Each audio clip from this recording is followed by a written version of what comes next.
इस वक्त पाकिस्तान के अंदर एक बहुत बड़ा मसला है और वो है वीट क्राइसिस यानी गंदम का क्राइसिस।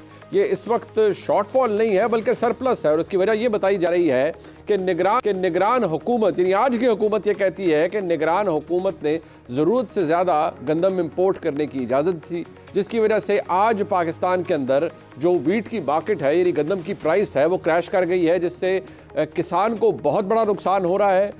हुकूमत इज़्तिराब का शिकार है, चाहे वो पंजाब की हो, वफाक की हो, दीगर सूबों की हो। सवाल ये पूछा जा रहा है कि पाकिस्तान के अंदर अगर दरामद की इजाज़त दी गई निगरान वज़ीर-ए-आज़म की जानिब से या निगरान काबीना की जानिब से, तो उसको क्वान्टिफाई क्यों नहीं किया गया, उसकी कैपिंग क्यों नहीं की गई।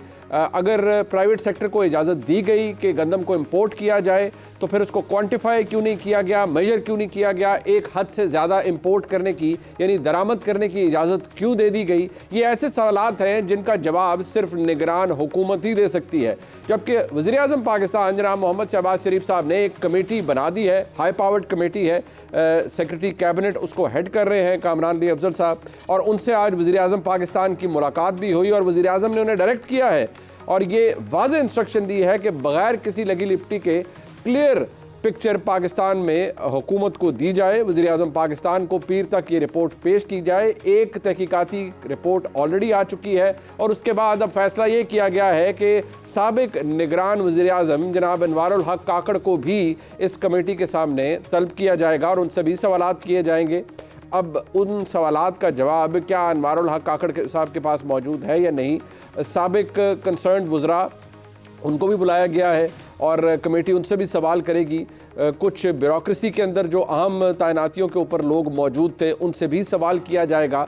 और जो लोग ये तासुर देने की कोशिश कर रहे हैं कि इससे किसी ने अपनी जेबें भरी हैं या इस फैसले के नतीजे में किसी ने पैसा बनाया है, तो ये तासुर किस हद तक दुरुस्त है, शायद ये कमेटी इस बात का तयन भी कर पाएगी। लेकिन ये मसला इतना बड़ा है जिसको इस वक्त कोई इग्नोर नहीं कर सकता और ये हुकूमत जिसका भी अगर कहा जाए तो सियासी तौर पर हनीमून पीरियड चल रहा है। हुकूमत को बने तकरीबन 2 माह का अरसा गुजर चुका है और ये पहला मेजर इशू है जो हुकूमत को कन्फ्रंट कर रहा है। मईशत तो थी ही, लेकिन अब ये मसला भी अपनी जगह मौजूद है। इसके ऊपर आज के प्रोग्राम में बात की जाएगी और बात इस हवाले से भी होगी कि जजेस तैनाती का तरीका कार बदला जा रहा है हुकूमत की जानिब से। एक आइनी तरमीम ज़ेर बहस है, लेकिन सवाल ये भी पैदा होता है कि अगर आइनी तरमीम की जाएगी तो उसका इतलाक़ कब से होगा। अगर चीफ जस्टिस पाकिस्तान की मुद्दत मुलाजमत में तोसी की जाएगी या उनका टेन्योर बढ़ाया जाएगा तो उसका इदराक कब से होगा, उसका इतलाक़ कब से होगा। अगर मौजूदा चीफ जस्टिस पर होगा तो सवाल उठेंगे और उठ भी रहे हैं। इस वक्त पाकिस्तान तहरीक इंसाफ ने पहले ना सिर्फ पाकिस्तान की सिक्योरिटी इस्टेब्लिशमेंट और अब तीरों का रुख जो है वो सुप्रीम कोर्ट ऑफ पाकिस्तान के सबसे बड़े जज जनाब काजी फाइज़ साहब की तरफ है कि आपको अपने ओहदे के अंदर तोसी नहीं कबूल करनी चाहिए। और अगर आप ये कर रहे हैं तो इमरान खान साहब के बकौल आप तो हुकूमत की या उन लोगों के साथ बी टीम बन चुके हैं जो कि तहरीक इंसाफ के ख़िलाफ़ है।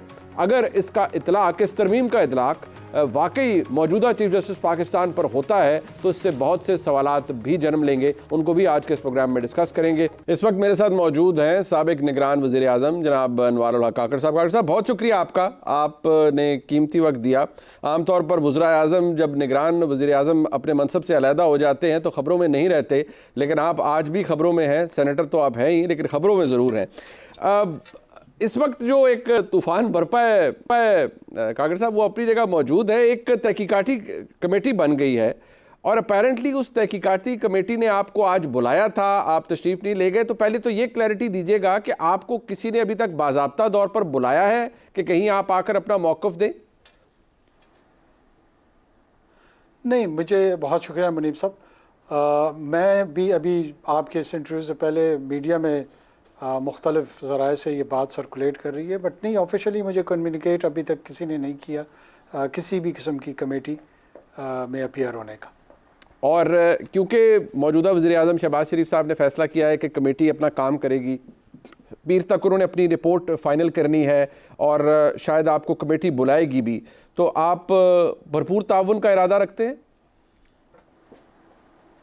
ऑफ कोर्स जी, अगर ऐसी कोई प्राइम मिनिस्टर साहब ने कोई कमेटी कॉन्स्टिट्यूट कर दी और वो मुझे ऑफिशियली रिक्वेस्ट करेंगे टू अपीयर बिफोर देम और वहाँ पे जो क्वेरीज उनकी होंगी जिसको वो केटर फॉर करना चाहते हैं, अंडरस्टैंड करना चाहते हैं, मैं उसको रिस्पॉन्ड भी करूँगा, क्लैरिफाई भी करूँगा और जो हमारा पर्सपेक्टिव है वो शेयर भी करूँगा। ये एक बहुत नॉर्मल प्रोसीजर है और अथॉरिटीज़ को इसी तरह मेरे ख्याल में रिस्पेक्ट करने की जो ट्रेडिशन है, इट्स इररिलेवेंट कि आज प्राइम मिनिस्टर कौन है, he is prime minister of Pakistan. बिल्कुल। I am will appear before a committee which is constituted by the head of the government of the state of Pakistan. Of course I will. ठीक, makes perfect sense. अब काकड़ साहब, क्योंकि मुतअद्दिद जगह पर आप अपना मौक़िफ़ दे भी चुके हैं, बहुत से लोगों को जिनको मईशत की समझ है उन्हें समझ भी आ रहा है। अब सवाल सिर्फ ये है कि एक चीज़ होती है गुड फेथ, कई दफ़ा आप गुड फेथ के अंदर कुछ फ़ैसले करते हैं, आपके ऊपर एक ज़िम्मेदारी रही, आप निगरान वज़ीर आज़म रहे, ज़रूरी नहीं होता कि वो हर किसी के लिए फ़ैसले दुरुस्त हों, लेकिन क्या आपको हाइंडसाइट से ये लगता है कि यार मैंने एक फ़ैसला जो कि मैं बहसियत निगरान वज़ीर आज़म या मेरी कैबिनेट ने या मेरे जो कलीग्स थे हम सब ने मिल के किया, गुड फेथ में किया, उसका आउटकम उस तरह नहीं निकला या हम सोच रहे थे या एक क्राइसिस डेवलप हो गया, but it was in good faith, क्या ये एलिमेंट ज़हन में आपके आता है या ये होता है कि नहीं फैसला था ही दुरुस्त, आज लोगों को समझ नहीं आ रही कि प्रॉब्लम क्या है? बहुत शुक्रिया मुनीर साहब। मेरे ख्याल में फ़ैसला भी दुरुस्त था और ग़ालिबन लोगों को भी समझ आ रही है। क्या जो लोग इसको ट्विस्ट करके स्पिन करके फॉर पॉलिटिकल रीजंस इसको ट्रांसफॉर्म कर रहे हैं और वो इसको बदल के एक नया बयानिया तश्कील देने की कोशिश कर रहे हैं, वो भी एक मसला है अपनी जगह पर। देखिए, हमारा फ़ैसला था क्या, हमारे सामने एक रिक्वेस्ट आई फूड सिक्योरिटी की कि जी इस मुल्क में प्रोजेक्टेड प्रोडक्शन इतनी क्रॉप की आनी है, 27-28 मिलियन मेट्रिक टन जो है वो हमारा प्रोड्यूस होना है और जो हमारा कंजम्पशन टारगेट है वो 31 मिलियन मेट्रिक टन के करीब होगा। इसमें यूजुअली एक जो एडिशनल फैक्टर हमारे दौर में आया कि हमारे यहाँ जो ये एस्टिमेशन होती है, बदकिस्मती से जो पिछले 4 दिहाइयों में 5 दिहाइयों में जितनी भी हुकूमतें आई हैं, उन हुकूमतों ने जो वीट का एक पोर्शन स्मगल होकर अफगानिस्तान जाता है उसको भी अपनी कंजम्पशन टारगेट में रखा हुआ है। जो आपकी पुअर प्लानिंग एट टाइम्स होती है या इल प्लानिंग होती है, इसको बहुत सारे लोग ओवरलुक कर जाते हैं। यानी आपके बैकयार्ड में एक ऐसी पॉपुलेशन है जिसमें आप लीगल ट्रेड नहीं कर रहे हैं उनके साथ, वहाँ एक्सपोर्ट नहीं कर रहे हैं, वहाँ से इंपोर्ट नहीं कर रहे हैं, लेकिन जो अनडॉक्यूमेंटेड स्मगलिंग है उसको आप ईज आउट किया हुआ है। हमारी हुकूमत में अगर हमसे ये गलती हो गई कि हमने कानून को इन्फोर्स कर दिया, वो जो स्मगलिंग थी उसको कर्टेल कर दी, जिसमें हमारे साथ तमाम इंस्टीट्यूशंस, पर्टिकुलरली जो मिलिट्री इंस्टीट्यूशंस थे, उनका बड़ा लीड रोल था। ठीक है जी। ये होता है, इससे जो वीट की मूवमेंट है टुवर्ड्स द वेस्टर्न बॉर्डर वो भी कम होता है, ये भी जरूर ध्यान में रखिएगा। अब इस प्रोजेक्टेड कंजम्पशन टारगेट में एक शॉर्टफॉल आता है, एक कमी आती है, या एक्सपेक्टेड या एंटिसिपेटेड कमी आती है। यहाँ पे मुख्तलिफ जो हमारे मेहरबान है वो टीवी पे बैठ के कहते हैं कि जी एक आर्टिफिशियल क्राइसिस क्रिएट या डिमांड क्रिएट की गई। आर्टिफिशियल डिमांड आप कैसे क्रिएट करते हैं? डिमांड आपकी आती है सूबों से, एक मैकेनिज्म है, वो डाटा यहाँ कलेक्ट होता है, हर सूबा अपनी प्रोड्यूस बताता है, अपना कंजप्शन टारगेट बताता है, अपना प्रोक्योरमेंट टारगेट बताता है, और ये साइकिल साल से इस तरह चल रहा है। ठीक है। उसके बावजूद बाज़ औकात आपकी कमी होती है उसमें, वीट में या शुगर में। ठीक है। हाँ, इस दफ़ा क्या हुआ? इस दफ़ा यही हुआ कि उन्होंने आपसे कहा कि जी 1 मिलियन मेट्रिक टन जो है ना हमें ख़रीदारी की इजाज़त दीजिए, कि हमें ये गैप नज़र आ रहा है, ये गैप होगा, और बहुत प्रेशर डाल रहे थे कि हुकूमत ख़रीदारी करे। आपने नहीं की, आपने कहा कि हाँ, आपने उसको डिस्करेज किया, आपने कहा प्राइवेट सेक्टर करे, बट 1 मिलियन टन और फिर देयर इज अ डिफरेंस, जैसे कहा रहता है 3.4 या 3.6 मिलियन मैट्रिक टन हो गई। बट सवाल सिर्फ एक ये भी है ताकर साहब, इसको एड्रेस काइंडली कर दीजिएगा कि क्या आपको वाइल टेकिंग दिस डिसीजन जिन जिन लोगों ने एडवाइस किया, मैं दोबारा ये कह रहा हूँ कि ये बातें ऑब्वियसली जब आप कमेटी में जाएंगे आपका अपना मौक़िफ़ होगा, आपके कोलीग्स का अपना होगा, फॉर्मर कोलीग्स का, क्या आप इसको बैड एडवाइस भी कह सकते हैं? किसी ने आपको गलत एडवाइस दी, या it was a well thought out decision by your cabinet and by yourself?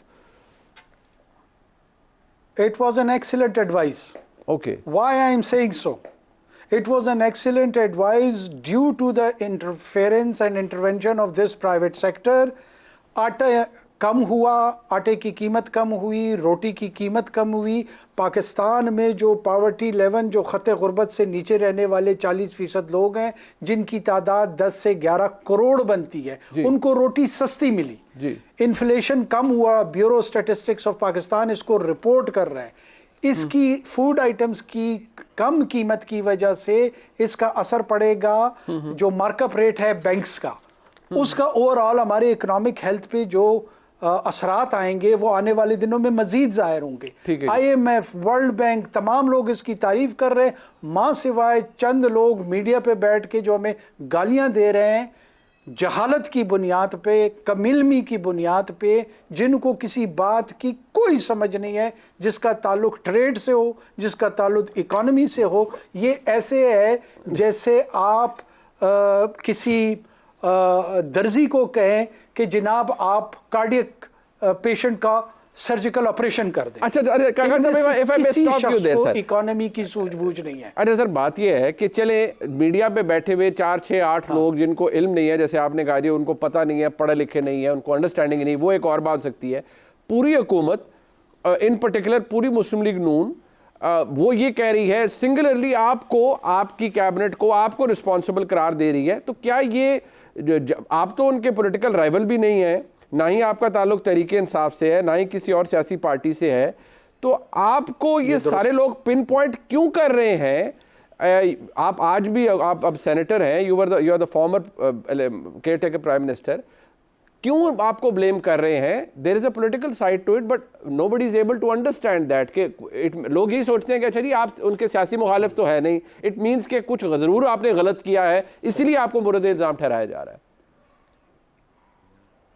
मैं यही अर्ज कर रहा हूँ, यहाँ पर मैं करंट गवर्नमेंट्स को ये ज़रूर मैं यहाँ पे ये बात करता चलूँ कि जो सवाल मुझसे किया जा रहा है कि कहीं हमें तो कहीं कोई गलत एडवाइस नहीं दी गई, ये भी ये ज़रूर सोचें, तहकीकात करें, बुलाएं लोगों को, फैक्ट फाइंडिंग करें कि कहीं किसी हवाले से कोई शख्स, ग्रोह करंट हुकूमत को तो गलत एडवाइस नहीं कर रहा केयर टेकर की परफॉर्मेंस और डिसीजन मेकिंग के हवाले से। रिव्यू ज़रूर कर लें। हो सकता है बहुत सारे लोग बहुत सारे महाज जहाँ चाह रहे हों, यहाँ पे बड़े हिडन कैरेक्टर्स होते हैं, उनके हिडन एजेंडाज होते हैं। बज़ाहिर मुझे मुस्लिम लीग नून के हुकूमत से या प्राइम मिनिस्टर साहब से या उनकी कैबिनेट से डायरेक्ट कोई शिकायत नहीं है।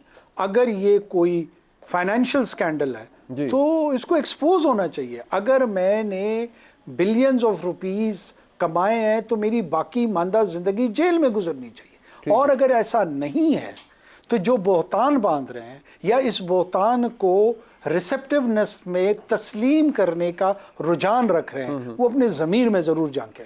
हाँ, नहीं, वो आप पे करप्शन, देखिए आप पर को करप्शन का या कोई फिगर जो बात की जा रही है वो इल्ज़ाम तो चले पता नहीं, शायद मुझे नहीं लगता किसी ने लगाया। आप पे तो गलत फैसले का इल्ज़ाम आप पे लगाया जा रहा है और साथ ये कहा जा रहा है कि कुछ लोग तो ये कह रहे हैं कि देखिए जी बड़ा क्राइसिस हुआ, उनको तो गिरफ्तार होना चाहिए इस नेग्लिजेंस के ऊपर। So this leads us to a question कि ये इतना बड़ा फिर इशू है किसी के लिए या फॉर दिस गवर्नमेंट कि आपने you have done something terribly wrong, जिसकी वजह से आपको मुर्द इल्ज़ाम ठहराया जाना चाहिए और आपकी इंक्वायरी भी होनी चाहिए और बड़ी स्ट्रिक्ट टर्म्स पर होनी चाहिए। अच्छा, मैं आपको एक फिगर देता हूं। पिछले साल भी गवर्नमेंट ने वीट इंपोर्ट किए to the tune of $1 billion और इस साल प्राइवेट सेक्टर ने इंपोर्ट किए to the tune of $1 billion.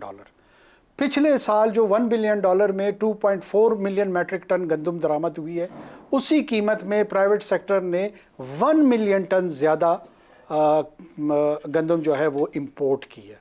ठीक, इंक्वायरी तो इस बात की भी होनी चाहिए और इसकी ज़रूर करनी चाहिए कि जब गवर्नमेंट सेक्टर प्रोक्योरमेंट करता है तो इतना ह्यूज डिफरेंस आता है और प्राइवेट सेक्टर जो कि हमारा जो मुर्द इल्ज़ाम अगर हमें ठहराया जा रहा है कि हमने गलत फैसला लिया, उसके नतीजे में 1 मिलियन मैट्रिक टन गंदम ज्यादा आती है जी।